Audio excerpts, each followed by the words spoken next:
जमाना बड़े और से सुन रहा था फसाना, जमाना बड़े और से सुन रहा था फसाना, तुम ही सो गए दास्तां कहते, तुम ही सो गए दास्तां कहते।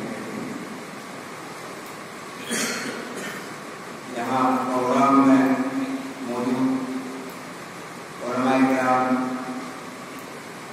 इलाके के तीन दोस्त और दाइश पर तशरीफ फरमा काजी असरार साहब,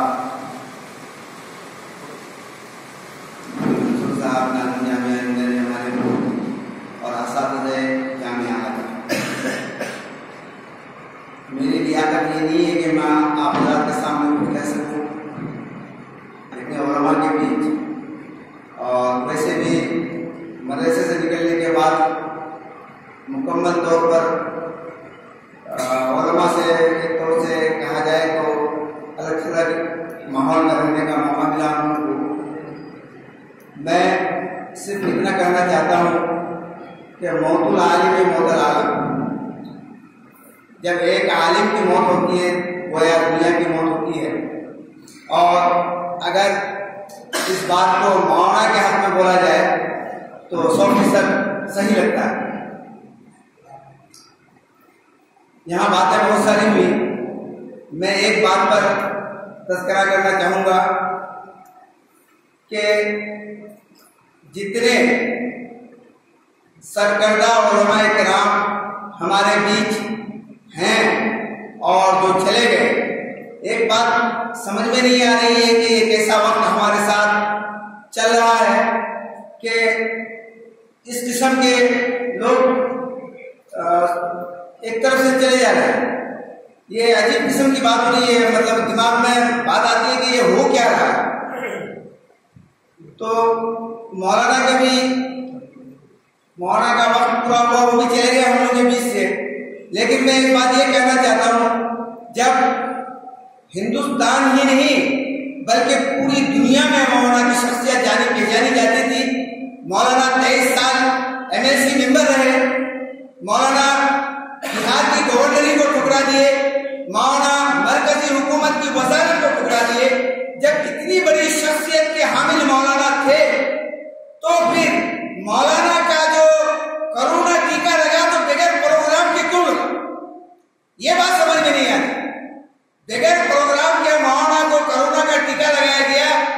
टीका लगने के 15 दिन के बाद कोरोना टेस्ट हुआ तो रिपोर्ट जो है पॉजिटिव आया, मुस्बत आया। इसका क्या मतलब है? क्या हम अपनी लाचारी, अपनी मजबूरी, अपनी बेबसी को यहां भी थोपने की कोशिश करेंगे?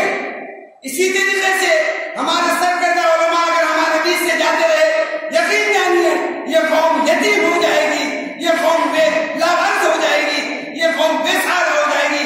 आप उलमा-ए-किराम से मेरी दरखास्त है कि इस पर भी हमारी नजर जानी चाहिए। मेरे भाइयों, मैंने सोशल मीडिया में मौलाना का कई वीडियो देखा। मैंने देखा कि मौलाना मरहूम रहमतुल्लाह अलैह कभी हिंदुस्तान के सदर की आंख में आंख डाल करके बात कर रहे हैं। मैंने देखा कि मौलाना मरहूम कभी हिंदुस्तान के प्रधानमंत्री की आंख में आंख डालकर बात कर रहे हैं। मैंने देखा कि मुख्यमंत्री की आंख में आंख डाल के बात कर रहे हैं। मैंने देखा कि आवाम के बीच कह रहे हैं मौलाना कि ईमान और खौफ, ईमान और डर एक जगह जमा हो ही नहीं सकता। उन्हें पता था कि कौम मिल्लत एक दहशत में है और इस दहशत को कैसे ये खत्म किया जाए। मौलाना ने साफ तौर पर कुरान और हदीस की रोशनी में ये बताने की कोशिश की। मैंने वो वीडियो देखा है कि डर और खौफ एक जगह जमा नहीं हो सकता। आप मोमिन हैं, आपके दिल में खौफ नहीं होना चाहिए। मेरे भाई, इस पर काफी खौफ की जरूरत है। मौत तो बरहक है, मौत का वक्त भी मुकर्रर है, लेकिन मौलाना की मौत कोरोना पॉजिटिव आने के बाद ये समझ से परे बात है, ये समझ में आने वाली बात नहीं है। क्या हमारे मुफक्किर लोग, मुदब्बिर लोग, हमारे बड़े लोग इस पर खामोशी अख्तियार करेंगे? मैं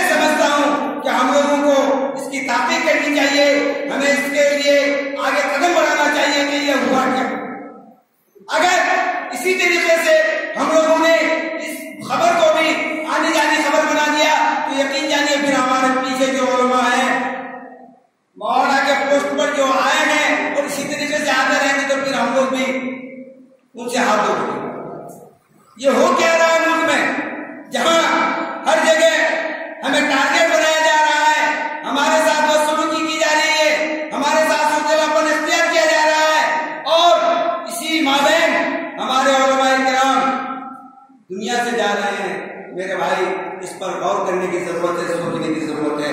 अगर हम लोगों ने अपने जिंदगी के नैया को समंदर के थपेड़ों के हवाले कर दिया तो ये आप बावर मत कीजिए कि आपकी नैया किनारे लग जाएगी। नाव को किनारे लगाने के लिए और अपनी मंजिल में लगाने के लिए आपको पतवार चलाना होगा। मेरे भाई, हम लोगों ने आजादी से लेकर अब तक अपनी जिंदगी के नैया को समंदर के थपेड़ों के हवाले किया है और ये जिंदगी में ठान लिया है कि समंदर का थपेड़ा तो एक दिन किनारे लगाएगा। मेरे भाई, अगर नाव भंवर में गई तो फिर हमें डूबने से कोई नहीं बचा सकता।